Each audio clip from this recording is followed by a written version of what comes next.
अस्मद्गुरुभ्यो नमः। श्रीरङ्गसिंहगिरिदेशिकपादसेवा प्राप्ताखिलद्रविडवेदरहस्यजातं श्रीगौतमान्वयजमाश्रितवागधेयं गोपालदेशिकमहं शरणं प्रपद्ये। श्रीमद्गौतमवंशनायकमणेर्गोपालसूरेसुतं तत्पादाम्बुजलब्धयुग्मनिगमान्तार्थं सुशीलं सदा सद्विद्याविनयादिसद्गुणनिधिं स्वाचार्यनिष्ठान्वितं वन्दे वैष्णवभूषणं तमनघं श्रीरङ्गरामानुजं कौशिकान्वयसञ्जातं वेङ्कटार्यतनूभवं वेदान्ताचार्यसच्शिष्यं मुरैवर्लुगुरुं भजे। श्रीशैलेशैत्यादिप्रणतोऽस्मि नित्यं स्वादयन्निह सर्वेषां त्रय्यन्तार्थं सुदुर्ग्रहं स्तोत्रयामास योगीन्द्रः तं वन्दे यामुनाह्वयम्। नमो नमो यामुनाय यामुनाय नमो नमः। नमो नमो यामुनाय यामुनाय नमो नमः। श्रीमत्कृष्णसमाप्पाय नमो यामुनसूनवे यत्कटाक्षैकलक्षाणां सुलभः श्रीधरः सदा। భాగవతత్వమునందరికీ దాసోహర్ సమర్పిస్తూ ఆళ్వార్ ఎంతో కృపతోటి కటాక్షించినటువంటి స్తోత్రరత్నాన్ని సేవించేటటువంటి ప్రయత్నం చేస్తున్నాం. అందులో 46వ శ్లోకాన్ని నిన్నటి రోజున సేవించేటటువంటి ప్రయత్నం చేశాం. భవంతమేవానుచరన్ నిరంతరం ప్రశాంత నిశ్శేష మనోరథాంతరః కదాహమైకాంతిక నిత్య కింకరః ప్రహర్షయిష్యామి సనాథ జీవితః. భవంతం వైభవం కలిగినటువంటి స్వరూప రూప గుణ విభూతులలో పరిపూర్ణుడైనటువంటి ఓ సర్వేశ్వర, భవంతమేవ అనుచరన్ నిన్నే అనుచరిస్తూ నిరంతరం నిన్నే అనుచరిస్తూ ప్రశాంత నిశ్శేష మనోరథాంతర ఇతర కామములేమి ఇతర కోరికలేమీ లేనటువంటి వాడిని ప్రశాంతమైనటువంటి నీకు కైంకర్యం సమర్పించాలి అనేటటువంటి కేవలం అదే ఆ ఒక్క మనోరథంతోనే కదాహం ఐకాంతిక నిత్య కింకర ఎప్పుడో కదా నిన్ను చేరి నీకే కైంకర్యాన్ని నిత్య కైంకర్యాన్ని సమర్పించి ప్రహర్షయిష్యామి ఆనందింపచేసి సనాథ జీవిత నాదుణ్ణి పొందినటువంటి జీవితాన్ని కలిగినటువంటి వాడిని ఎప్పుడు అవుతానో కదా, అలాంటి కటాక్షం నాకు ఎప్పుడు కలగచేస్తావో కదా అనే యామునాచార్యుల వారు క్రిందటి శ్లోకంలో పెరుమాళను ప్రార్థిస్తున్నారు. అద్భుతంగా సనాథ జీవిత స్వామి, నువ్వు గనక నన్ను కటాక్షించకపోతే నేను అనాథుణ్ణైపోతాను. నువ్వు నన్ను కటాక్షిస్తే అప్పుడు సనాథ జీవితుణ్ణి అవుతాను. అలా కటాక్షించకపోతే అనాథ జీవుణ్ణి అయిపోతాను అనేటటువంటి విషయాన్ని సనాథ జీవిత అనాథ జీవిత. అనాథుడు ఎప్పుడో మనం అందరం అనాథులం ఎప్పుడైపోతాము అంటే పరమాత్మ కటాక్షం మన మీద పడకపోతే మనం అనాథులం అయిపోతామండి. అదే పరమాత్మ కటాక్షం మన మీద పడి ఆయన కృప మన మీద ప్రసరింపచేస్తే అప్పుడు మన జీవితము సనాథ జీవితం అవుతుంది, పరమాత్మను పొందినటువంటి జీవితం అవుతుంది. ఒక ప్రయోజనం, ఈ ఆత్మ వస్తువుకి ప్రయోజనం ఉనికి ఎప్పుడు కలుగుతుంది అంటే ఉంది, ఈ ఆత్మ వస్తువు అనేటటువంటిది ఒకటి ఉంది అనేటటువంటి విషయము ఎప్పుడు దానికి ఒక సార్థకత దాన్ని ఎప్పుడు తెలుసుకుంటాము అంటే పరమాత్మతో ఆ ఆత్మ చేరి పరమాత్మకి నిత్య కైంకర్యం చేసినప్పుడు, ఆ భాగ్యాన్ని పొందినప్పుడు, పరమాత్మ ఆనందిస్తూ ఉంటే, పరమాత్మ తిరుముఖ మండలంలో ఉన్నటువంటి ఆనందాన్ని మనం అనుభవిస్తూ ఉంటే అప్పుడు మన ఈ ఆత్మ వస్తువుకి ఒక ఉనికి ఉన్నట్టుగా లెక్కింపబడుతుంది. లేకపోతే అదొక అనాథ జీవితం అయిపోతుంది అనేటటువంటి విషయాన్ని 6వ శ్లోకంలో యామునాచార్యుల వారు అనుగ్రహించారు. పరమాత్మకి ఇలా నేను చేరి నిత్య కైంకర్యాన్ని సమర్పిస్తాను, ఆయనని ఆనందింపచేస్తాను. భవంతం అని ఒక్కసారి ఆ పరమాత్మ యొక్క పూర్ణత్వాన్ని, ఆ పరమాత్మ యొక్క పరత్వాన్ని తలుచుకున్నటువంటి యామునాచారులకి ఒక్క క్షణం వారి స్వరూపాన్ని తలుచుకునేసరికి అయ్యో ఆ స్వామి ఎక్కడ, నేనెక్కడ, ఆయనతో చేరి నేను ఆయనకి నిత్య కైంకర్యం సమర్పించాలని కోరుకుంటున్నానే. భవంతమేవాను చరణ్ నిరంతరం ఆయనని అనుసరిస్తూ ఆయనతో ఉండి ఆయనకి కైంకర్యం చేయాలని కోరుకుంటున్నానే. ఆయనతో నేను కలిస్తే ఆయనకి దోషం కదా, ఆయన వైభవం తగ్గిపోతుంది కదా. గొప్ప వైభవం కలిగినటువంటి వాడు ఆ సర్వేశ్వరుడు. అలాంటి ఆ సర్వేశ్వరుడు నీచుడునైనటువంటి నాతో వచ్చి చేరితే ఆయనకి అదొక మచ్చగా ఒక దోషం ఏర్పడుతుంది కదా అనేటటువంటి భావనను తర్వాత శ్లోకంలో తెలియచేస్తూ నైత్యానుసంధానాన్ని చెప్తున్నారు ఆళ్వార్. నైత్యానుసంధానాన్ని చేస్తున్నారు ఆళ్వార్లు.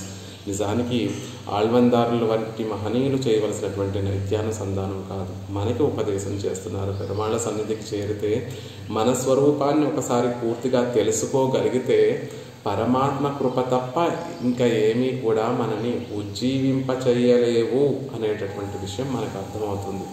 పరమాత్మ కృపని మన మీద ప్రసరింపచేస్తే తప్ప మనము ఈ ఉజ్జీవింపబడము, ఈ సంసారం అనేటటువంటి సముద్రాన్ని దాటగలము అంటే అదేదో మన ప్రయత్నంతోనో లేకపోతే మన శక్తి సామర్థ్యాలతోనో మనం చేయగలము అనుకుంటామేమో. కాదు, కేవలము ఆయన యొక్క కృపతో మాత్రమే అది జరగగలదు. ఎందుకంటే మనం ఉన్నటువంటి స్థితి ఎలాంటిది అంటే అత్యంత నీచమైనటువంటి స్థితి అనేటటువంటి విషయాన్ని నిత్యము మనం తలుచుకుంటూ పెరుమాళ్ళ ముందు కూడా మనం ఈ విషయాన్ని విన్నవించుకుంటూ ఉండాలి. ఆ విషయాన్ని ఇక్కడ ఈ శ్లోకంలో చెప్తున్నారు. దిగ్ ఇత్యాది இதில் பரமப்பிராப்யனான ஈஸ்வரனுடைய வைலக்ஷண்யத்தையும் தம்முடைய பூர்வவృత్తத்தையும் பார்த்து விதி சிவ சனகாதிகளுடைய மனசுக்கு அத்யந்த தூரமாய் அஸ்பிருஷ்ட சம்சார கந்தரான நித்யசூரிகளை ஆசைப்படுமதான நித்திய கைங்கரியத்தை நித்திய சம்சாரியான நான் ஆசைப்படு கையாவது ராஜான்னம் விஷசம்ஸ்பிருஷ்டமாவாதே என்று வளவேஜுலகில் ஆழ்வாரை పోలే తమ్మై నిందిక్కిరార్. ఈ శ్లోకంలో పరమప్రాప్యనాన ఈశ్వరనుడయ వైలక్షణ్యతయ్యం ఇంతవరకు భవంతం అని చెప్పడం ద్వారా ఆ పరమాత్మని, ఏ పరమాత్మని పైన చెప్పబడిన క్రిందటి శ్లోకాలలో చెప్పబడినటువంటి గొప్ప విశేషం, గొప్ప వైభవము కలిగినటువంటి ఆ సర్వేశ్వరుణ్ణి అచింత్య దివ్యాద్భుత నిత్య యవ్వన స్వభావలావణ్యమయామృతోధృతిం శ్రియశ్రియం భక్త జనైక జీవితం సమర్థమాపత్సకమర్థికల్పకం అని ఆ శ్లోకం వరకు చెప్పినటువంటి వైభవం అంతా కలిగినటువంటి ఆ స్వామి స్వరూప గుణ విభూతులలో పూర్ణుడైనటువంటి ఆ స్వామి యొక్క ఆ ఈశ్వరునుடைய వైలక్షణ్యతయ్యం, ఆ సర్వేశ్వరుని యొక్క వైభవాన్నంతటినీ కూడా తలుచుకొని తమ్ముడయ పూర్వవృత్తయ్యం పార్తూ యామునాచార్యుల వారు ముందు ఉన్నటువంటి స్థితిని అంతటిని ఒకసారి తలుచుకుంటే విధి శివ సనకాదిగల్లుడయ మనస్సుకు అత్యంత దూరమాయి గొప్పవారైనటువంటి ఈ లోకంలో అందరికన్నా కూడా గొప్పవారైనటువంటి వారు, యోగులలో శ్రేష్ఠులైనటువంటి వారు విధి, చతుర్ముఖ బ్రహ్మ, శివ, రుద్రుడు, సనక సనందాది మహర్షులందరికీ వారి యొక్క మనస్సుకే అత్యంత దూరమై పరమాత్మ యొక్క స్వరూపం ఎలా ఉంటుంది అంటే గొప్పవారైనటువంటి యోగి శ్రేష్ఠులైనటువంటి చతుర్ముఖ బ్రహ్మ, రుద్ర, సనక సనందాది మహర్షులే తమ మనసుతోటి పరమాత్మని సేవించాలి అంటే వారి మనసుకు కూడా అందనటువంటి గొప్ప వైభవం కలిగినటువంటి ఆ భగవంతుడు ఎక్కడ, సర్వేశ్వరుడు ఎక్కడ, నిత్య సంసారి అయ్యుండి నేనెక్కడ, నేను ఆయనకి కైంకర్యం చేయాలని కోరుకోవడం ఏమిటి, ఇది ఎంత తక్కువతనంగా ఉంది, ఆయనకి ఎంత దోషావహంగా ఉంది అని భావిస్తున్నారు. అలా బ్రహ్మ, రుద్ర, సనకాదిగల్లుடைய మనస్సుకు అత్యంత దూరమాయి వారి మనసుకు కూడా అందనటువంటి వైభవం కలిగినటువంటి ఆ స్వామి అస్పృష్ట సంసార గంధరాన నిత్యసూరిగళ్ ఆశై పడుమవదాన నిత్య కైంకర్యత్తై సంసార గంధమే అంటనటువంటి నిత్యసూరులు ఆశపడదగినటువంటి ఆ నిత్య కైంకర్యాన్ని ఎలాంటి వారు నిత్యసూరులు అంటే ఆ క్రిందటి శ్లోకంలో చెప్పినటువంటి క్లేశమునేమీ కూడా లేనటువంటి వారు. అతాకిల క్లేశమలై స్వభావతః త్వదానుకూల్యైక రసైతవోచితై హతాకిల క్లేశమలై స్వభావతః.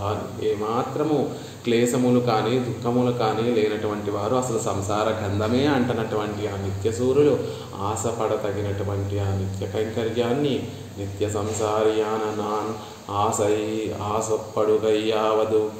నిత్య సంసారి అయ్యుండి పాపకూపంలో నిత్యము చిక్కుకొని ఆ క్లేశాలను దుఃఖాలను నిత్యము అనుభవిస్తున్నటువంటి నేను ఆ నిత్య కైంకర్యాన్ని ఆశపడటం ఎలా ఉంది అంటే రాజాన్నం విష సంస్పృష్టమావాదే, రాజాన్నం విష సంస్పృష్టమావాదే, చక్రవర్తి తినేటటువంటి ఆ భోజనంలో ఎవరో విషాన్ని కలిపితే ఆ భోజనం అంతా ఎలా వ్యర్థమైపోతుందో, రాజుకి ఎలా చక్రవర్తికి ఎంత హాని చేస్తుందో, అలా పరమాత్మ వైభవానికి నేను పరమాత్మను చేరి నిత్యము ఆయనని అనుసరిస్తూ ఆయనకి కైంకర్యం చేయడం అనేటటువంటిది రాజు స్వీకరించేటటువంటి మృష్టాన్నంలో విషాన్ని కలిపి రాజుకి అపకారం చేసినట్టుగానే అవుతుంది. నేను భగవంతుణ్ణి చేరి భగవంతుడికి కైంకర్యం, ఇన్ని దోషాలు కలిగి నిత్య సంసారిగా ఉన్నటువంటి నేను భగవంతుడితో సంశ్లేషించడమే పరమ దోషము, ఆయన వైభవానికి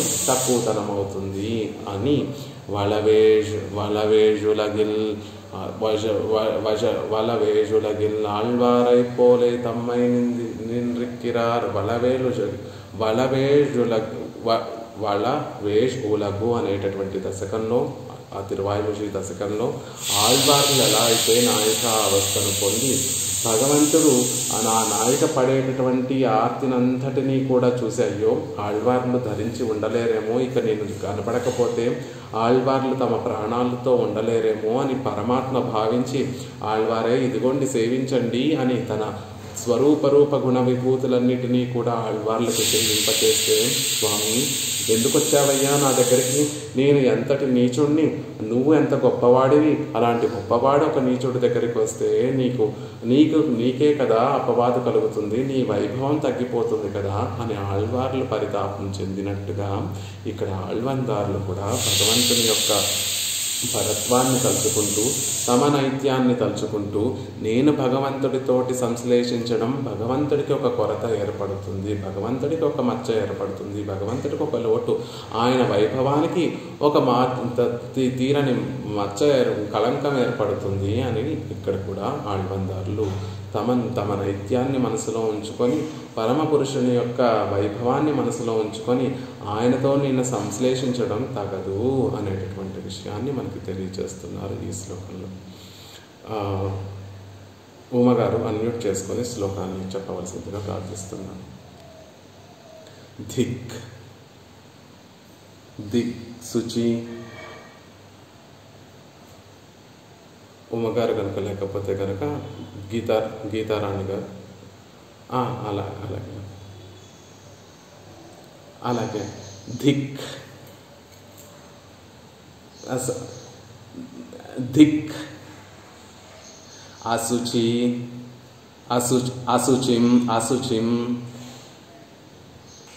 అవినీతం నిర్దయం మామలజ్జం మామలజ్జం పరమపురుష యోహం యోగివరాగ్రగణ్యైః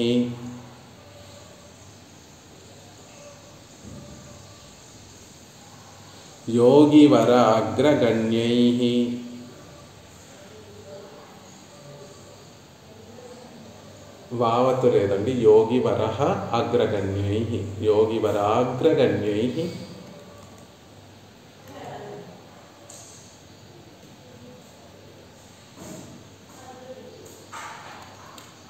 విధి శివ సనకాద్యైః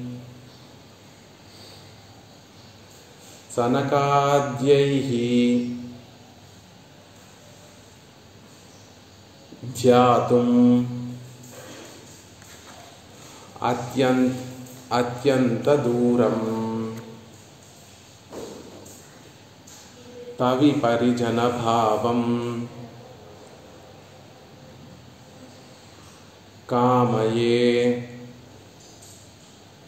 కామవృత్తః ధిగశుచిమవనీతం నిర్దయం మామలజ్జం పరమపురుషయోహం యోగివరాగ్రగణ్యైః విధి శివ సనకాద్యైః ధ్యాతుం అత్యంత దూరం తవ పరిజన భావం కామయే కామవృత్తః. ఆళ్వందారులు తమని తాము నిందించుకుంటున్నారు. ఏమని నిందించుకుంటున్నారు? శుచిత్వము లేనటువంటి పారిశుద్ధ్యము లేనటువంటి వాణ్ణి, నిర్దయం దయ లేనటువంటి వాణ్ణి, అవినీతం అంటే నీతి లేనటువంటి వాణ్ణి అని ఒక అర్థము, వినయము లేనటువంటి వాణ్ణి అని ఒక అర్థము. అలా వినయము లేనటువంటి వాణ్ణి, దయ లేనటువంటి వాణ్ణి, శుచిత్వం పారిశుద్ధ్యము లేనటువంటి వాణ్ణి, అలజ్జం మొహమాటం సిగ్గు లేనటువంటి వాణ్ణి, అలాంటి నన్ను గురించి ధిక్ నిందించుకుంటున్నాను. నన్ను నేను నిందించుకొనుగాక ధిక్ అని తమని తాము నిందించుకుంటున్నారు. ఎందుకు ఇలా వారిని నిందించుకుంటున్నారు అంటే, ఏ యోగివరులైనటువంటి యోగులలో శ్రేష్ఠులైనటువంటి వారి చేత కూడా ధ్యానించడానికి అత్యంత దూరంగా ఉన్నటువంటి ఆ పరమపురుష తత్వాన్ని నేను ఆయనని చేరి ఆయనకి కైంకర్యం చేయాలని కోరుకోవడం ఎంతటి తక్కువతనం. అది ఎలాంటి నేను? అశుచి కలిగినటువంటి వాణ్ణి, వినయము లేనటువంటి వాణ్ణి, దయ లేనటువంటి వాణ్ణి, సిగ్గు లేనటువంటి వాణ్ణి. అలాంటి నేను పరమాత్మకి కైంకర్యం చేయాలనుకోవడం ఎంత తక్కువతనం. ధిక్ నన్ను నేను నిందించుకొనుగాక పరమపురుష, లోకాలన్నిటిలో కూడా ఉత్తమమైనటువంటి ఓ పరమపురుష, యోహం అలాంటి నిన్ను. ఎలాంటి వాడివి నువ్వు? యోగి వరాగ్రగణ్యై, యోగులలో ఎవరైతే నిన్ను ధ్యానించేటటువంటి వారు ఎవరైతే ఉన్నారో, నిన్ను నిత్యము మనసులో ధ్యానించేటటువంటి గొప్ప భాగవతోత్తములు ఎవరైతే ఉన్నారో వారందరిలో కూడా ముఖ్యమైనటువంటి అగ్రగణ్యులైనటువంటి విధి శివ సనకాద్యై, చతుర్ముఖ బ్రహ్మ, రుద్రుడు, సనక సనందాది మహర్షులకు సైతం ధ్యాతుం అత్యంత దూరం, వారు మనసులో ధ్యానించడానికి కూడా దూరంగా ఉండేటటువంటి నీ వైభవం, అలాంటి వైభవం కలిగినటువంటి వారు. కొంతమంది మహర్షులు కొన్ని కోట్ల యుగములు నీ గురించి తపస్సు చేసినా, వారి మనసును నీ మీద నిలిపినా, వారు తమ మనసులో నీ పాద పరాగమును కూడా, నీ పాదార విందాల కింద ఉన్నటువంటి ధూళిని కూడా సేవించలేనటువంటి వారు. అలాంటి గొప్ప వైభవం కలిగినటువంటి నిన్ను తవ పరిజన భావం, నీకు కైంకర్యం చేయాలనుకో అని నిన్ను చేరి నీకు కైంకర్యం చేసేటటువంటి నీ పట్ల కింకర భావాన్ని, నీ పట్ల కైంకర్యం చేయాలి అని కోరుకుంటూ నీకు దాసుడిగా ఉండాలి అని నేను కామయే కామవృత్తః, అన్నిటి మీద ఆశపడేటటువంటి మనస్సు కలిగినటువంటి వాణ్ణి కాబట్టి నీ కైంకర్యం కూడా చేయాలి అని కోరుకుంటున్నాను. అలాంటి నన్ను ధిక్ నిందించుకోవాల్సిందే తప్ప నీకు తగినటువంటి వాడిని కాదు అనేటట్టు అని తమ నైత్యానుసంధానం నుండి చెప్తున్నారు. ధిక్కని తనను తాము నిందించుకుంటూ అశుచి కలిగినటువంటి వాడిని, అవినీతం వినయము లేనటువంటి వాడిని, నీతి లేనటువంటి వాడిని, నిర్దయం దయ లేనటువంటి వాడిని, మామలజ్జం సిగ్గు లేనటువంటి వాడిని అయి ఉండి కూడా తవ పరిజన భావం కామయే కామవృత్తః అన్నిటినీ కోరుకునేటటువంటి మనస్సు అలవాటు. ఎలాంటి అలవాటు? నా మనసుకి ఎలాంటి అలవాటు అంటే, లోకంలో ఏది గొప్పగా ఉంటే దాన్ని అంతటినీ కోరుకోవాలి, పొందాలి అని అలవాటు పడినటువంటి ఈ మనసు అత్యంత విలక్షణమైనటువంటిది అని శాస్త్రాలు చెప్తుంటే, నీ కైంకర్యం అత్యంత విలక్షణమైనటువంటిది. గొప్ప మహనీయులు, నిత్యసూరులు, ముక్తులు అనుభవించేటటువంటి ఆ మహదానందాన్ని నేను కూడా కావాలని కోరుకోవటం, అది నాకు పూర్వజన్మగా వస్తున్నటువంటి మనసుకున్నటువంటి అలవాటుతో కోరుకుంటున్నానే తప్ప యోగ్యత కలిగి నేను ఆ కోరికను కోరుకోవట్లేదు. కామవృత్తః కామయే తవ పరిజన భావం కామయే నిన్ను చేరి నీకు కైంకర్యం సమర్పించాలనేటటువంటి కోరిక కోరుకుంటున్నాను. ఎలాంటి వాడివి నువ్వు అంటే, యోహం యోగి వరాగ్రగణ్యై విధి శివ సనకాద్యై ధ్యాతుం అత్యంత దూరం. విధి శివ సనకాది మహర్షులు యోగివరులలో అగ్రగణ్యులైనటువంటి చతుర్ముఖ బ్రహ్మ, రుద్ర, సనకాది గొప్పవారు, గొప్ప మహర్షులందరూ కూడా ధ్యానించడానికి కూడా దూరంగా ఉన్నటువంటి ఓ స్వామి, వారి మనసులో నీ వైభవాన్ని మనసులో వారు ధ్యానిద్దామని ప్రయత్నించిన అలాంటి వారికి కూడా అత్యంత దూరంగా ఉన్నటువంటి మహిమ కలిగినటువంటి ఓ పరమపురుష, తవ పరిజన భావం కామయే కామవృత్త. అలాంటి పరమపురుషుని యొక్క కైంకర్యం పొందాలని కోరుకుంటున్నారు. కామవృత్తి కలిగినటువంటి మనసుతోటి ఆ పరమపురుషుని యొక్క కైంకర్యం కావాలని కోరుకుంటున్నాను. ధిక్, అయ్యో ఎంత చెడ్డ మనసు, నిన్ను నిందించుకోవలసినదే అని ఇక్కడ యామునాచార్యుల వారు తమ నైత్యాన్నంతటినీ కూడా ఈ శ్లోకంలో మనకు అనుగ్రహిస్తున్నారు. అశుచి వారు చెప్పుకోవలసినటువంటి విషయం కాదు, మనం చెప్పుకోవలసినటువంటి విషయం. నిత్యసూరులు, ముక్తులు, పరమ పురుషులు, యోగులు, పరమ పురుషులు, గొప్ప భాగవతోత్తములందరూ కూడా పరమాత్మ యొక్క కైంకర్యం చేస్తూ ఉంటారు. అలాంటి ఆ పరమాత్మ కైంకర్యాన్ని పొందాలి అని కోరుకోవడానికి కూడా యోగ్యత మనకి లేదు. భగవంతుడికి కైంకర్యం చేయాలి అంటే ముందుగా కావాల్సినటువంటిది శుచి, వినయము, పారిశుద్ధ్యం, పరిశుద్ధత, వినయము, దయ, యోగ్యత కావాలి. అవేమీ లేకుండా భగవంతుని కైంకర్యం కావాలని కోరుకుంటున్నాను. ఎంత నీచుణ్ణి నేను అనేటటువంటి విషయాన్ని మన తరపున పెరుమాళ్ళకి విన్నపం చేస్తున్నారు. వారికి యామునులు, రామానుజుల వారు లాంటి వారికి ఇవన్నీ కూడా చెప్పుకోవాల్సినటువంటి అవసరం లేదు. వారికి పరిపూర్ణత, యోగ్యత కలిగినటువంటి వారు భగవత్ కైంకర్యం పొందడానికి, భగవత్ కటాక్షం పొందడానికి పరిపూర్ణమైనటువంటి యోగ్యత కలిగినటువంటి వారు ఇవన్నీ కూడా మనందరినీ దృష్టిలో పెట్టుకొని పరమవారు అనుగ్రహించుతున్నారు. అశుచిం అనాదియాగ దేహ సంబంధయుక్తనానయన్నై దేహ సంబంధాభావం సత్తా ప్రయుక్తమాన నిత్యసిద్ధిరే శుద్ధర్. అశుచిం పైకి ఒక మాట చెప్తారు, లోపల ఆంతరికంగా ఒక అర్థం ఉంటుంది.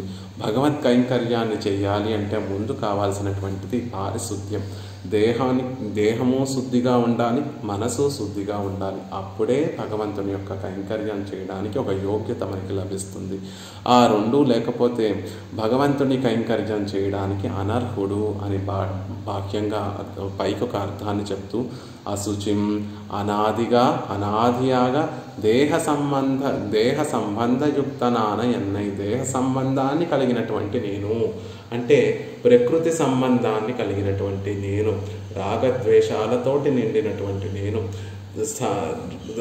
సత్వము, రజస్సు, తమస్సు అనేటటువంటి 3 గుణములతోనూ కలయికతోనూ అప్పుడప్పుడు ప్రశాంతంగా సత్వగుణం ఎక్కువగా ఉన్నప్పుడు గొప్ప మంచి మనసుతో ఉన్నటువంటి నేను, రజస్తమో గుణములు కలిగినప్పుడు రాగద్వేషాలు, అహంకారం, మమకారాలతో కూడినటువంటి నేను. అది ఇప్పుడు ఈ ఒక్క జన్మలో అలాంటి స్థితి కాదు, అనాది ఆగాలి. ఎప్పటి నుంచి ఇలా ఉన్నానో తెలియదు. అనాదిగా దేహ సంబంధం, ప్రకృతి సంబంధం వల్ల రాగద్వేషాలతో ఆ 3 గుణముల మిశ్రముల సత్వరజస్తమో గుణముల యొక్క కలయికలతోటి అహంకార మమకారాలు పెంపొందించుకున్నటువంటి నేను అని చెప్తున్నారు. దేహ సంబంధ బంధనాభావం సత్తా ప్రయుక్తమాన నిత్యసిద్ధరిరే శుద్ధర్. శుద్ధులు అంటే ఏంటి అంటే కర్మ చేయడానికి సంబంధించినటువంటి దేహ సంబంధము సహజంగా లేనటువంటి వారు. దేహ సంబంధ అభావం సత్తా ప్రయుక్తమాన సిద్ధరిరే శుద్ధర్. శుద్ధులని మరి ఎవరు చెప్తామండి? ఎవరికి పారిశుద్ధ్యం ఉంది అని అంటే అసలు ఈ కర్మని ఆచరించడానికి ఒక దేహం అంటూ లేనటువంటి వారు ఎవరైతే ఉన్నారో వారిని పారిశుద్ధ్యము కలిగినటువంటి వారిగా భావిస్తున్నారు యామునాచార్యులు వారు. అంటే అసలు సంసార గంధమే అంటనటువంటి నిత్యులతో పోల్చుకుంటే వారికి అసలు కర్మను ఆచరించడానికి, పాపము పుణ్యము అనుభవించడానికి కావాల్సినటువంటి శరీరం అసలు పొందనటువంటి వారండి. నిత్యము పెరుమాళ దగ్గర ఉండే నిత్య కైంకర్యం చేస్తూ ఉండేటటువంటి ఆ నిత్యులతో మనం ఎలా వారు కోరుకోదగినటువంటి ఆ కైంకర్యాన్ని నిత్యము దేహ సంబంధం, అనాదిగా దేహ సంబంధము కలిగి ఈ దేహాన్ని కర్మల్ని ఆచరించడానికి దేహాన్ని పొంది తద్వారా పాపపుణ్యాలను అనుభవిస్తూ తద్వారా కలిగినటువంటి దుఃఖ క్లేశాది విషయాలన్నింటినీ కూడా అనుభవిస్తున్నటువంటి నేనెక్కడ, అసలు ఆ సంబంధమే ప్రకృతి సంబంధమే లేనటువంటి నిత్యులెక్కడ, వారు ఆశపడేటటువంటి ఆ నిత్య కైంకర్యాన్ని నేను కోరుకోవటం ఏమిటి, ధిక్ అని వారు నిర్దించుకుంటున్నారు. అశుచిం, నిత్యము దేహ సంబంధం కలిగి ఉన్నటువంటి నేను, నిత్యము ప్రకృతి సంబంధం కలిగి ఉండి ప్రకృతిలో అల్లాడేటటువంటి నేను ఆ కైంకర్యాన్ని కోరుకోవడం కూడా, ఆ కైంకర్యం వైపు చూడడానికి కూడా యోగ్యత లేనటువంటి నేను అని చెప్తున్నారు. అశుచిం, బయటకేమో పరమాత్మ కైంకర్యం సమర్పించాలి అంటే పారిశుద్ధ్యం, దేహము శుద్ధితో ఉండాలి, మనసు శుద్ధితో ఉండాలని ఒక విషయం చెప్తూ ఆత్మ విషయంలో అనాదిగా ఈ దేహ సంబంధం కలిగినటువంటి ఈ ఆత్మ భగవత్ కైంకర్యం ఎలా కోరుకోగలదు అనేటటువంటి విషయాన్ని అనుగ్రహిస్తున్నారు. అవినీతం ఇవ్వాత్మా ఉక్కు దేహ సంబంధం అశుచిహేతు అశుచిహేతు என்றிருக்கை கடியான ஆச்சாரிய சேவை இல்லாமையாலே சுశిక్షితనవన్ అల్లాద ఎన్నై. అవినీతం అంటే వినయం లేనటువంటి వాడిని. ఒక కింకరుడు యజమాని దగ్గర ఎలా ఉండాలి అంటే ఎప్పుడూ కూడా వినయంతో ఉండాలి. యజమాని ఏ పని చెప్పినా కూడా వినయంతో ఆ కైంకర్యాన్ని, ఆ పనిని స్వీకరించి యజమాని చెప్పినట్టుగా ఆ పనిని నెరవేర్చేటటువంటి ఒక వినయ సంపద కలిగి ఉండాలి దాసుడు అనేటటువంటి వాడికి. భగవంతుడికి కైంకర్యం సమర్పించేటటువంటి స్థితిలో అక్కడ ఉన్నటువంటి అర్చక పరివారం కానీ, అక్కడ ఉన్నటువంటి భాగవతోత్తములు కానీ ఏదైనా ఒక పనిని మనకి చెప్తే మనం అహం అడ్డు రాకుండా వినయంతో వారు ఇచ్చినటువంటి చిన్న పనైనా పెద్ద పనైనా దాన్ని మనసారా నాకు కలిగినటువంటి భాగ్యము అని భావించి దానిని స్వీకరించి ఆ కైంకర్యాన్ని సమర్పించేటటువంటి వినయ సంపద మనకి ఉండాలి. అలాంటి వినయం ఎప్పుడు కలుగుతుంది అండి? భాగవతోత్తముల ఆచార్యులు అనుగ్రహించేటటువంటి ఏ పనినైనా స్వీకరించి మంచి మనసుతోటి, ఆనందించేటటువంటి మనసుతోటి దాన్ని స్వీకరించి ఆ పనిని నెరవేర్చి వారికి ఇచ్చినటువంటి వారికి ఆనందం కలగజేసేటటువంటి ఒక గుణం ఎప్పుడు మనకి కలుగుతుంది అంటే ఆచార్య సేవై, ఆచార్య సేవతో మనకి అది కలుగుతుంది. ఆ వినయ సంపదను మనకి ఆచార్యులు మనకి కలిగిస్తారు. ఆ వినయము విద్యా దదాతి వినయం అని చెప్పినట్టుగా చదవవలసినటువంటి విషయములన్నిటినీ కూడా చదివితే ఆ వినయం వినయం లేకపోయినా కూడా మనకి ఆ వినయం అనేటటువంటిది అలవాటు అవుతుంది. చదవవలసినటువంటి విషయములు అంటే లౌకికమైనటువంటి విద్య వల్ల కాదండి, పారలౌకికమైనటువంటి భగవత్ సంబంధంతో ఉన్నటువంటి విద్యలన్నీ కూడా ఆచార్యముఖత మనం అభ్యసిస్తే, ఆచార్యుల యొక్క అనుష్ఠానాన్ని కనుక మనం సేవిస్తే ఆ వినయం అనేటటువంటిది మనకి అలవడుతుంది.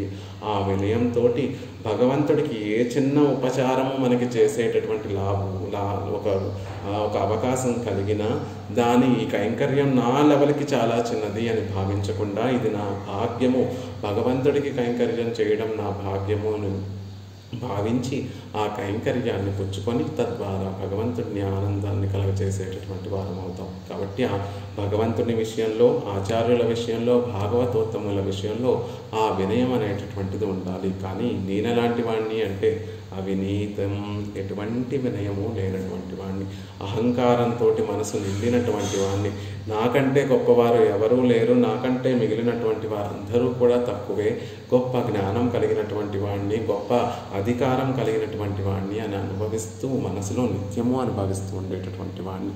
కాబట్టి స్వామి అలాంటి నేను నీ కైంకర్యాన్ని కోరుకోవడం ఏమిటి అని ధిక్ అని తమను తాము నిందించుకుంటున్నారు.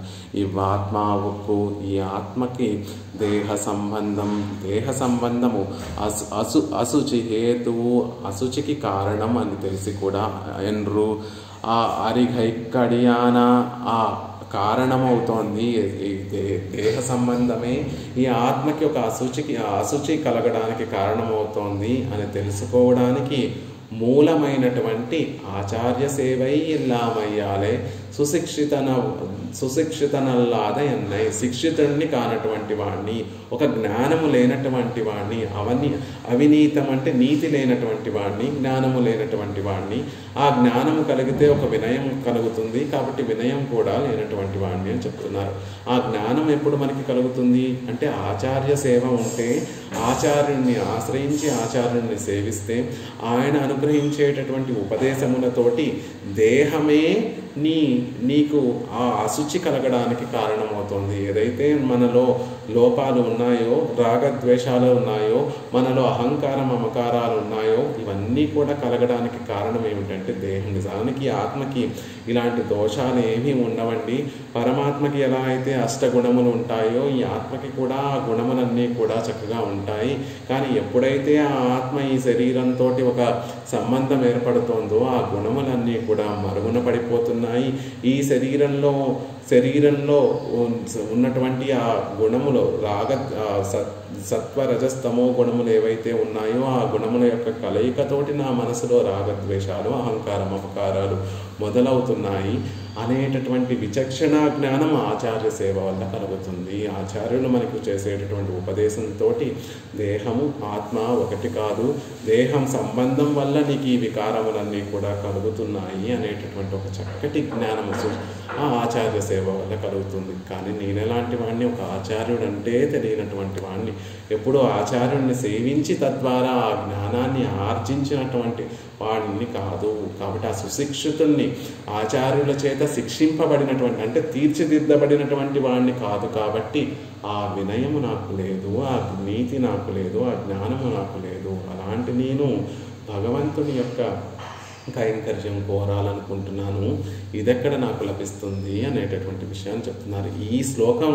మనకు తెలియచేస్తుంది. పెయ్యవాచాన్ పిళ్ళై యొక్క ఆ వ్యాఖ్యానంలో ఉన్నటువంటి ఆ గాంభీర్యము, వ్యాఖ్యానంలో ఉన్నటువంటి ఆ విశదీకరించి వారి మనసుని, యామునాచార్యులు వారిని మనసుని ఆవిష్కరింపచేసేటటువంటి విషయం పెరియవాచాన్ పిళ్ళై వ్యాఖ్యానాన్ని సేవిస్తేనే మనకు తెలుస్తుంది అని చెప్తున్నారు.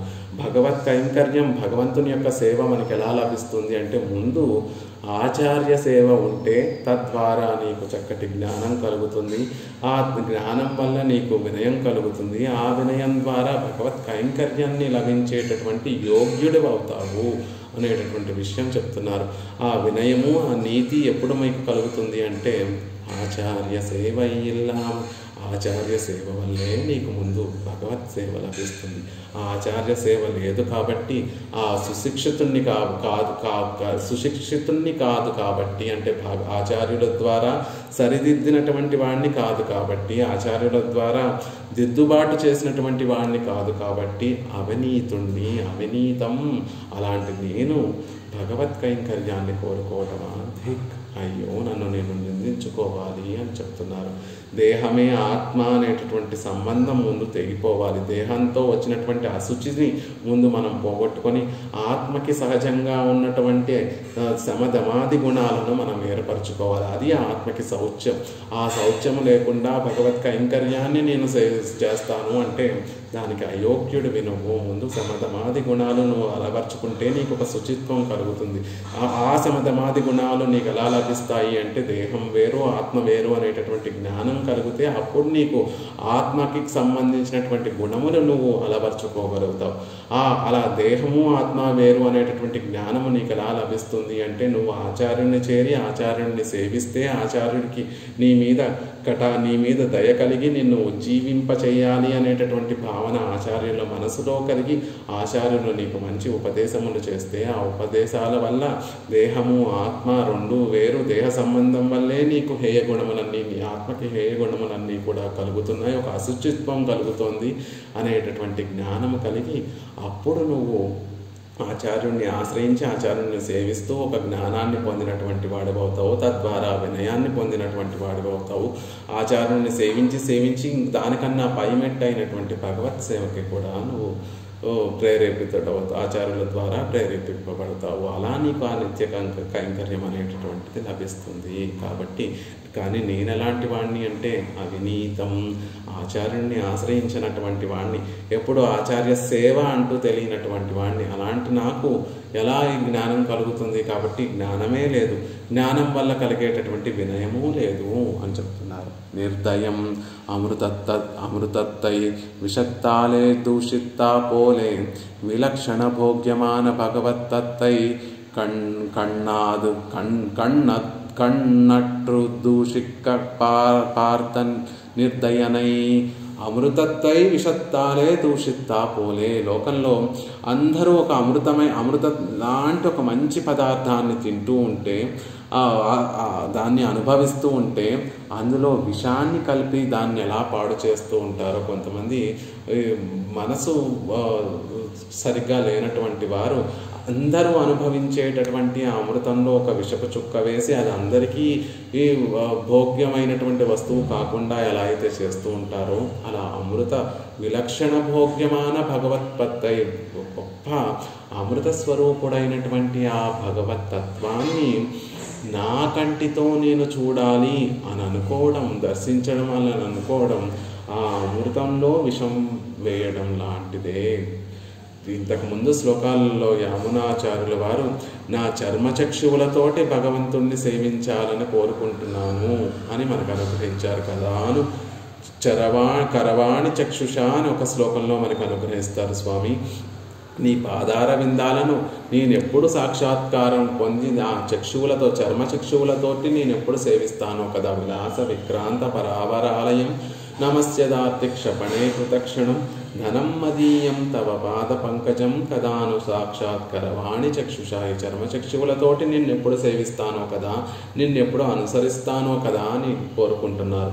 అలా నేను నిన్ను చూడాలి అని కోరుకోవటం అమృతంలో విషం వేసి ఆ అమృతాన్నంతటినీ కూడా కలుషితం చేసినట్టే. కేవలం నాకే ఆ పదార్థం అందకుండా కాకుండా నా చుట్టూ ఉన్నటువంటి వారికి కూడా ఆ పదార్థం అందనివ్వకుండా చేసేటటువంటి నిర్దయుణ్ణి.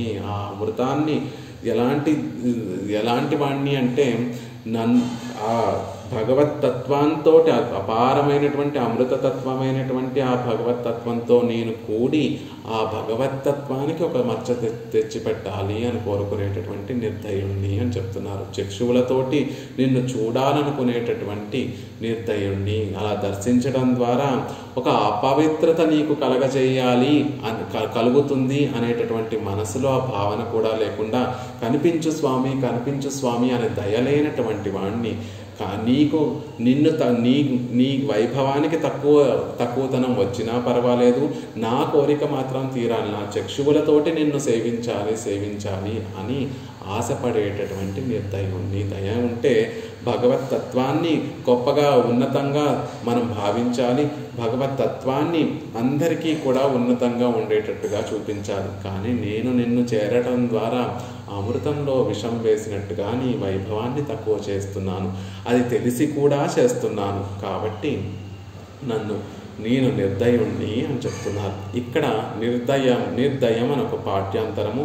వేదాంత దేశకుల వారి కాలం వచ్చేసరికి ఇక్కడ నిర్దయం అనకుండా నిర్భయం అంటే బాగుంటుందండి, భయం లేనటువంటి వాణ్ణి అంటే బాగుంటుంది అని దాన్ని నిర్భయంగా వ్యాఖ్యానిస్తారు వేదాంత దేశకుల వారు. అంటే దిక్సుచిం అవినీతిం నిర్భయం మామలజ్జం. నిర్దయం అనేటటువంటి పదం బదులు నిర్భయం, భయం లేనటువంటి వాణ్ణి. ఎందుకు భయం లేనటువంటి వాణ్ణి అంటే ఇన్ని పాపాలు కలిగినటువంటి వాణ్ణి నీ దగ్గరికి వచ్చి నిన్ను ఆశ్రయిస్తున్నాను, ఏమాత్రం భయం లేనటువంటి వాణ్ణి, నీ యొక్క నిగ్రహానికి పాత్రుడవుతాను అనేటటువంటి భయం ఏమాత్రము లేకుండా ధైర్యంగా నీ ముందుకు వచ్చి నిలబడ్డాను, అది నాకు భయం లేకపోవడము.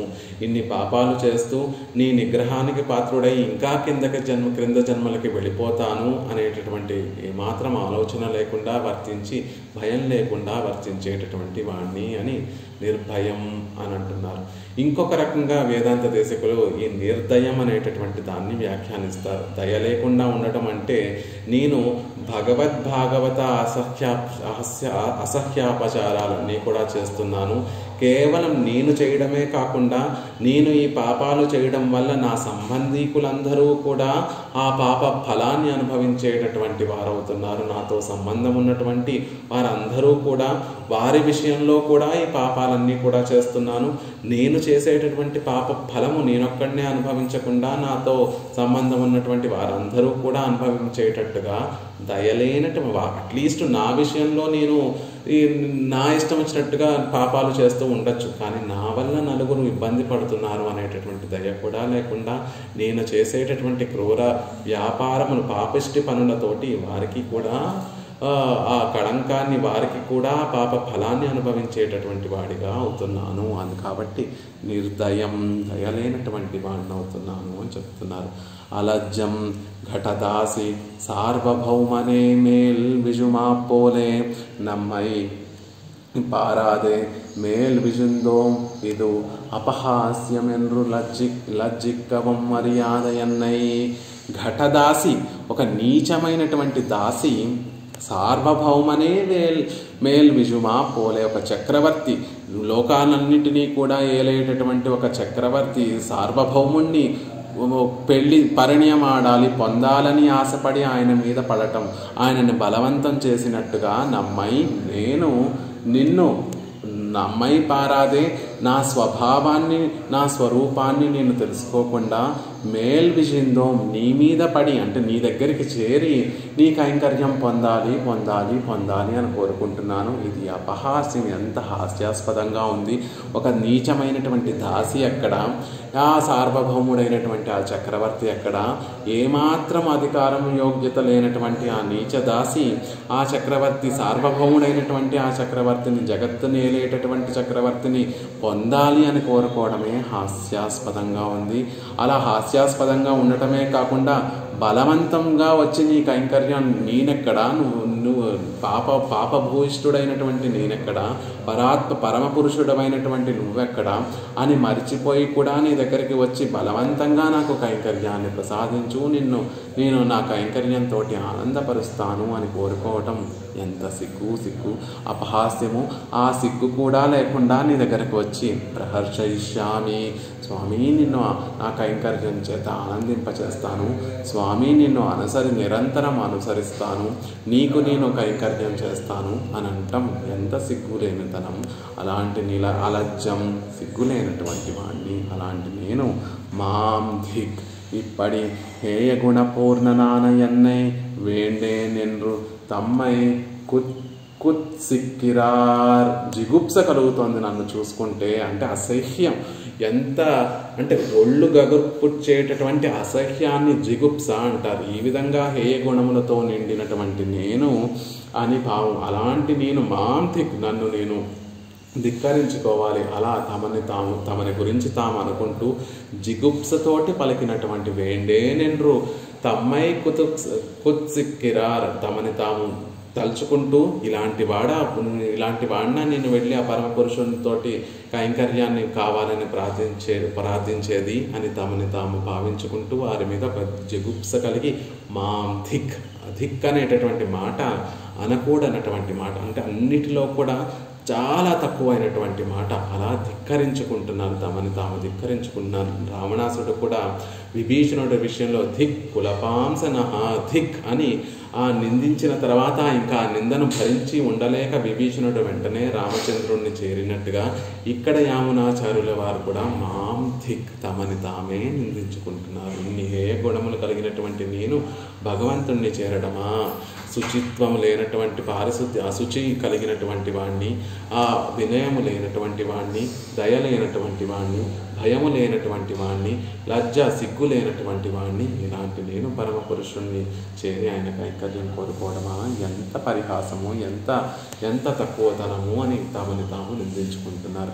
ఎందుకు ఈ వారిలో ఉన్నటువంటి తక్కువతనాన్ని చెప్పారు, ఇప్పుడు పరమాత్మలో ఉన్నటువంటి గొప్పతనాన్ని చెప్తున్నారు. పరమ పురుష సర్వాధికనాన పురుషోత్తమనై, సర్వాధికుడైనటువంటి పురుషోత్తముడు, ఉత్తముడు పురుషులలో కూడా మామూలు సంసారంలో ఉన్నటువంటి వారు, అంతకన్నా గొప్ప ముముక్షువులు, సంసారాన్ని విడిచిపెట్టి పరమపదం చేరి పరమాత్మకి నిత్య కైంకర్యం చేయాలని కోరుకునేటటువంటి వారు ముముక్షువులు, అంతకన్నా గొప్పవారు సంసారాన్ని విడిచి పరమపదం ఆల్రెడీ చేరినటువంటి ముక్తులు, అంతకన్నా గొప్పవారు నిత్యులు.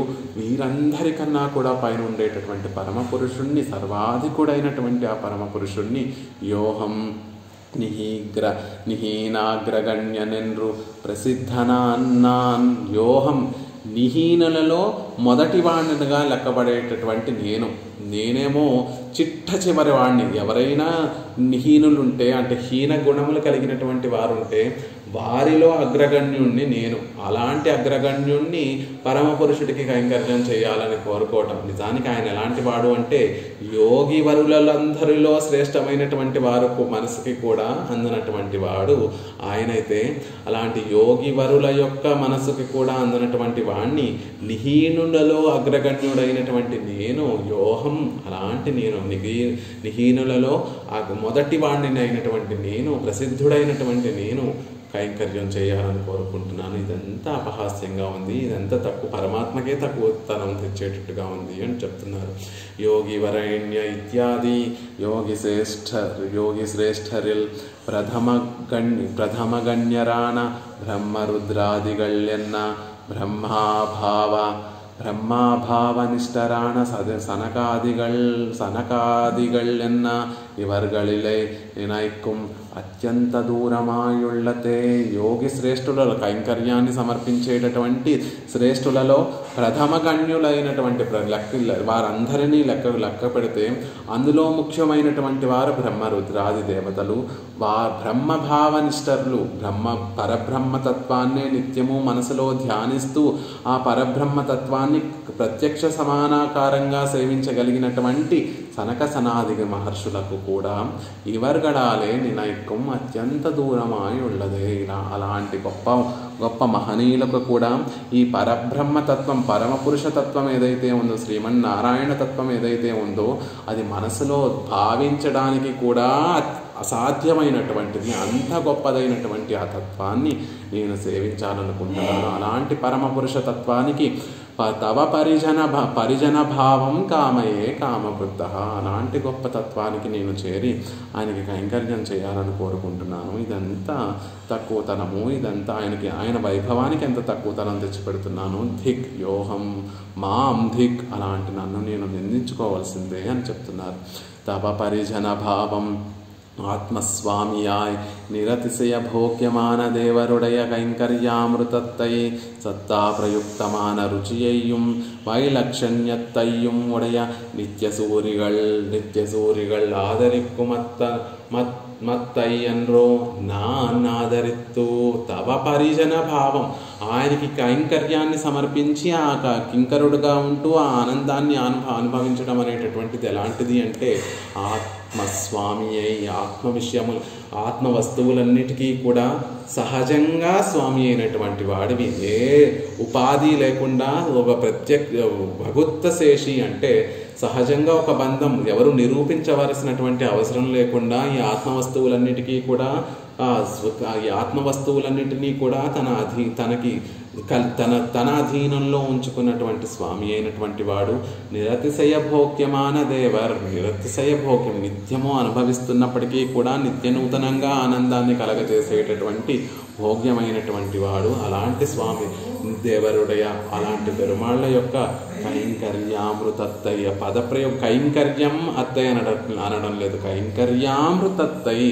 కైంకర్యం అనేటటువంటి అమృతాన్ని సత్తా ప్రయుక్తమాన రుచియం, సహజమైనటువంటి సత్తా ప్రయుక్తమాన, సత్వం అంటే లోపల ఉనికి, ఆత్మ యొక్క ఉనికి చేత ప్రయుక్తమైనటువంటి సహజంగా వచ్చేటటువంటి ఆ కైంకర్యం పట్ల రుచిని, వైలక్షణ్యతయ్యం ఉడయ, వైలక్షణ్యాన్ని, అందులో ఒక వైభవాన్ని, ఆ కైంకర్యాన్ని చేయడంలో ఉన్నటువంటి ఒక వైభవాన్ని కలిగినటువంటి నిత్యసూరిగళ్ళ ఆదరిక్కు మత్తన్నై అలాంటి నిత్యసూరులు, సహజంగా కైంకర్యం పట్ల రుచి కలిగినటువంటి వారు, సహజంగా గొప్ప వైలక్షణ్యం కలిగినటువంటి నిత్యసూరుల చేత ఆదరింపబడేటటువంటి దేవరుడయ కైంకర్యామృతత్తై.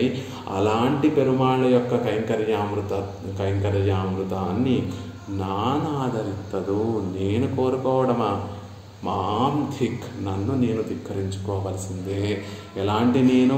అశుచిం, అవినీతిం, నిర్దయం, అలజ్జం, అలాంటి నేను, అలా గొప్ప సత్తాప్రయుక్తமான ருச்சியையும் வைலட்சண்யத்தையும் உடைய நித்திய சூரிகள் ஆதரிக்கும் தேவருடைய కైంకర్యామృతத்தை నానాదరిత్తు. నేను కోరుకోవడం ఏంటి?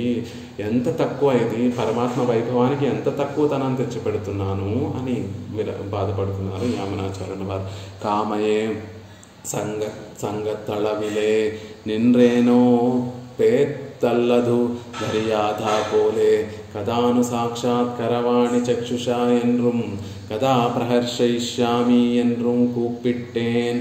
కోరుకోవడం మాత్రమే నా కామయే, కేవలం కోరుకుంటున్నాను. సత్తా సంగత్తళవిలే నిన్రేనో, కేవలం కోరుకొని మాత్రమే ఊరుకున్నానా? అదేదో లభించకపోతే పేత్తల్లాదు, ఆ కోరుకున్నటువంటి పురుషార్థం లభించకపోతే ధర్యాధార పోలే, ధరించి ఉండలేనటువంటి వారిలాగా కదాను సాక్షాత్కరవాణి చక్షుష కదా ప్రహర్షయిష్యామి అన్ను కూపిడి. ఏదో ఆ కైంకర్యం లభించకపోతే నేను ఇంకా ప్రాణాలతో ఉండలేను అనేటటువంటి విధంగా ఎప్పుడు నా కళ్ళతో నేను పరమాత్మను దర్శిస్తాను, ఎప్పుడు నేను నా కైంకర్యంతో ఆయన ఆనందింపచేస్తాను అని ఆక్రందిస్తూ ఉన్నానే. ఇలా ఆక్రందించడము, అలా కోరుకోవడం కూడా యోగ్యత లేనటువంటి నేను అందరికీ ఏదో గొప్ప కైంకర్యంలో నిరత కలిగినటువంటి వాడిలాగా నేను అలా ఆక్రందిస్తున్నాను అనేటటువంటి విషయాన్ని చెప్తున్నారు. అలా ఆక్రందించడానికి, కోరుకోవడానికి కూడా యోగ్యత లేనటువంటి నేను మాం ధిక్, నన్ను నేను నిందించుకోవలసినదే అంటున్నారు. కామవృత్త, మరి ఇలా కోరుకోవడం దేనికండి? ఇలా సమర్థత లేకపోయినా కూడా కోరుకోవడం దేనికి? ఎందువల్ల ఇలా కోరుకోగలిగారు అంటే కామవృత్తుణ్ణి కాబట్టి, అన్నిటినీ కోరుకోవాలి అనేటటువంటి మనసు కలిగినటువంటి వాడిని కాబట్టి కోరుకున్నాను. విషయ ప్రవణన్ యుక్తాయుక్తంగళై పారాదా పోలే తోత్తిత్తు చైదనాన్. విషయ ప్రవణన్, లౌకిక విషయాలు అనుభవించాలనేటటువంటి కోరిక ఉన్నటువంటి వాడికి యుక్తాయుక్తంగళై పారాదా పోలే, ఏది యుక్తమైనటువంటిది ఏది అయుక్తమైనటువంటిది అని చూడకుండా ఒక విషయాన్ని అనుభవించాలి అని కోరిక కలిగినటువంటి లౌకిక విషయాల్లో మనం ఎలా యుక్తమో అయుక్తమో చూడకుండా ఒక విషయాన్ని మనం అనుభవించాలి అని కోరుకుంటే దాన్ని ఎలా అయితే పొంది తీరుతామో, ఎలా దాన్ని పొందడం మంచిది కాదా అనేటటువంటి విచక్షణ చేయకుండా దాన్ని ఎలా అయితే పొందాలని ఆశపడుతూ ఉంటామో అలా నేను ఆశపడ్డాను. ఆసక్తి కలిగినటువంటి లౌకిక విషయాల్లో మిక్కిలి ఆసక్తి కలిగినటువంటి వారు ఇది తగినదా తగనదా అని చూడనట్లుగా తోచిన దానినే చేసేటటువంటి నేను తోత్తు చేయదనా, ఏది తోస్తే అదే, ఏది మనసులో అనిపిస్తే అది పొందడానికి యోగ్యత నాకు ఉందా లేదా అని ఆలోచించకుండా లౌకిక విషయాల పట్ల ఎలా అయితే మనం యుక్తాయుక్తములు ఆలోచించకుండా విషయాన్ని అనుభవించాలని ఎలా అయితే సంసిద్ధులమవుతామో పెరుమాళ్ళ విషయంలో కూడా అలాగే సంసిద్ధులమవుతున్నాము అని చెప్తున్నారు. కామవృత్తుల్ని కాబట్టి అన్నిటినీ కోరుకునేటటువంటి సహజమైనటువంటి అలవాటు మనసుకి ఉంది కాబట్టి అంత గొప్ప పరమ పురుషార్థమైనటువంటి కైంకర్యాన్ని కూడా కోరుకుంటున్నాను. రాగం స్వరూపత్తై పార్తు నిర్కవట్టాదిరే. రాగం ఏదైనా ఒక దాని మీద ఒక మంచి అభినవేశం, ఒక రాగం ఉంటే దాన్ని అనుభవించాలి అనేటటువంటి కోరిక ఉంటే అది స్వరూపత్తై పార్తు నిర్కవట్టాదిరే. అది నీ స్వరూపం ఏమిటి, ఇది నీకు తగినదా తగదనా అని గమనించకుండా దాన్ని పొందేంత వరకు కూడా మనని కూర్చోనివ్వదు అని చెప్తున్నారు. అంటే దేని మీదైనా అత్యంత ప్రీతి ఉంటే, ఆ రాగం అనేటటువంటిది ఉంటే నువ్వు దాన్ని పొందగలవా పొందలేవా అనేటటువంటి యోగ్యత నీకు ఉందా లేదా అని కూడా చూడకుండా నీ స్వరూపాన్ని నువ్వు చూసుకోనివ్వకుండా ఉండకుండా దాన్ని ఎలాగైనా ఆశపడేటట్టుగా చేస్తుంది. అది రాగ అనురాగానికి ఉండేటటువంటి ఒక శక్తి. రాగం స్వరూపత్తై పార్తు నిర్కవట్టాదిరే. దేని మీదైనా ప్రబలమైనటువంటి కోరిక నీకు ఆ యోగ్యత ఉందా లేదా అని చూడనివ్వకుండా నిన్ను ప్రయుక్తుల్ని చేస్తూ ఉంటుంది. దాంతోనే నేను భగవంతుని యొక్క తవ పరిజన భావం కామయే. అలా నీ కైంకర్యాన్ని నేను కోరుకునేటటువంటి వాడిని అయ్యాను. కానీ నిజానికి ఆ కైంకర్యం పొందేటటువంటి యోగ్యత నాలో ఏమాత్రము లేదు. కాబట్టి మాం ధిక్, నన్ను నేను నిందించుకోవలసినటువంటి విషయము. దిక్ అశుచిం అవినీతం నిర్దయం మామనజ్జం పరమపురుషయోహం యోగివరాగ్రగణ్యైః విధిశివసనకాద్యైః ధ్యాతుం అత్యంతదూరం తవ పరిజనభావం కామయే కామవృత్తః.